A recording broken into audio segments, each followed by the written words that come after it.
И покрај децениските ветувања во Тетово нема пречистителна станица за отпадни води. Неколкуте рокови кои беа предвидени за нејзина изградба се пробиени, па така во полошко се уште водите од фекалната и атмосферската канализација, но и од индустријата завршуваат во реките, а дел од жителите се уште користат и септички јами. Екологистите алармираат на штетните влијанија врз животната средина. И реката Пена се загадува и почвата се загадува со која се наводнуваат по линија на Тетовскиот регион.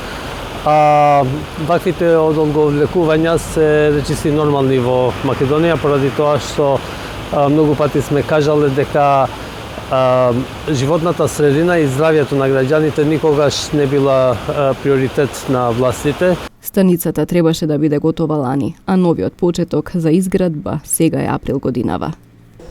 Се работи за поголем проект, се работи за многу земјишта или парцели што треба да се експроприират. Имаше процес на експроприација.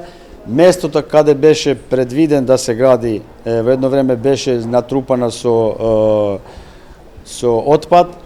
Тоа требаше да се обезбедат средства да се чисти, тоа е чистено.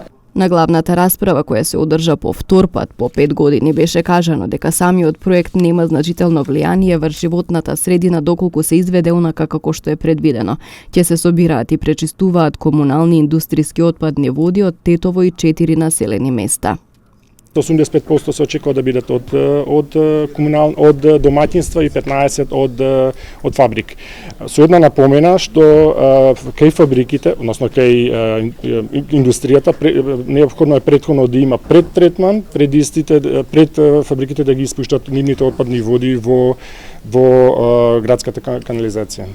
Ако започне годинава, изградбата на станицата треба да трае 3 години, а предвидено е и обнова на мрежата.